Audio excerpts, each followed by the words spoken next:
This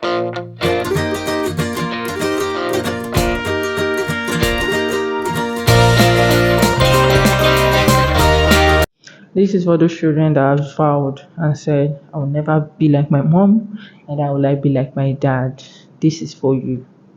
A short story. As usual, I love stories so that we can relate and see that these things are very practical. I think sometime last year or so, I can't remember exactly. I counseled a young man who was going through childhood trauma. And this is another way to admonish you to join the mini therapy boot camp, the cohort for April, if you are going through childhood trauma, relationship struggles. So he told me that, of course, I'm sharing this with his permission. So he told me this, he said, he came from an abusive home. His dad is polygamous, and the dad beat the hell out of his mom. They witnessed it over and over again. That he said, Mama, let me now shock you. My elder brother used to fight my father, not to beat my mom. It used to be like tug of war. Do you know that when my elder brother got married, he's doing the same thing to his wife? Some things are not spiritual. I know, yes, some things are spiritual actually, because it just feels like in the family it runs. There are some families where no matter how good the woman is, the husband will always leave. The woman will end up going back to her father's house. There are times it happens that way. But there are some things that you don't just reject. There is the knowledge, there is the prayer, there is the exposure, there is the mindset.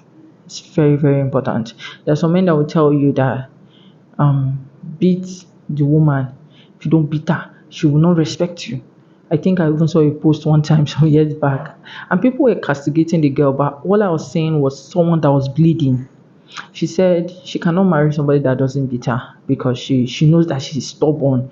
So if he beats her, she's going to know that how much he loves her, because beating is a sense of correction. I am very much sure, more than 100%, if there's something like that, that she went through that as a child, and maybe probably her mom or some person sold the information, or maybe her dad also told her that I do this because I want your mom to respect me. You know, your mom is stubborn. I want her to respect me. I want her to do it. And now notice that when I beat her, she now comes to her senses. It is possible. So don't be quick to start throwing stones at people that, why are people living like this? Blah, blah, blah. Sometimes it's just based on the information, their upbringing, their exposure, and everything. Some people are very used to abuse. There's nothing you want to tell them. They are very used to abuse. They see it as a love language. Abuse is a love language. Now, he's now scared. He doesn't want to do the same thing as his brother. I said, I understand. And I know the shocking thing is that too is not castigating the brother that is not supposed to be doing such. Or I think that part I can't remember exactly again, so I don't give false information. Let me just share what I am sure of. You understand? So it's not just enough to say I won't do this. I learned this. I'll keep sharing this from Fela Durotoye and Tara. Both of them didn't come from a very. I think Fela Durotoye, if I'm correct, didn't come from. It came from a broken home, and he told himself a broken home will not come out of him. And I think him and his wife, while they were courting, they prayed. He said he picked every book he could come across on marriage. He picked it to change the mindset, because the first thing you need to change is your mindset. You can be praying, but if your mindset is not taking it, it's not going to work, because you find yourself doing exactly the same thing, even worse than where you're coming from.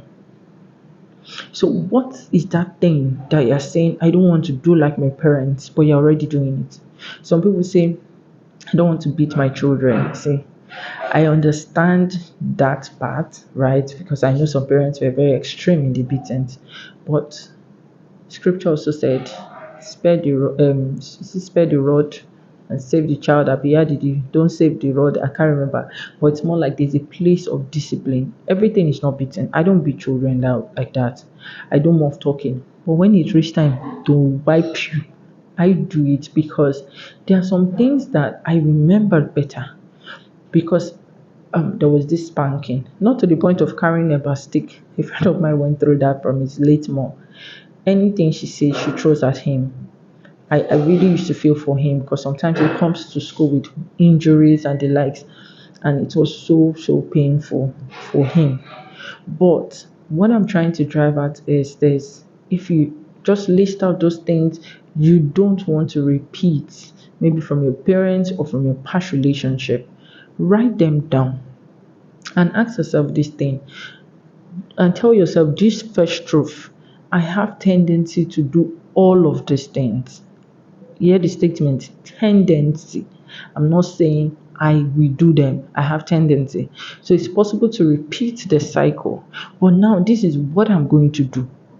Now I can use mine myself as an example. Okay, so my mom, whenever she's angry, most times she used to say, "You're very stupid. You're foolish." Even when my aunties were correcting her, she was corrected several times. But sometimes she just gets so angry and still does the same thing. So whenever I'm angry with my son, what I do is, like, I will not tell you what's on my mind because children can make you want to do things. I will not tell you what's on my mind.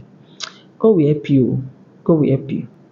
But that you're stupid, you're foolish, it will never go well with you. No, no, no, no, no. My tongue is to bless only. So those were the first things I used to do, holding myself, controlling my words, no matter how difficult. Sometimes I'll just look at him. Oh Lord, like you have no idea what I want to say. So taming my tongue was one of those things because I also have the tendency to do it because now as a mom I now understand where my mom is coming from. It's not easy. It's not easy for with children. Do you understand? So tell yourself you have tendency for it. Now find the solution. What's the way forward?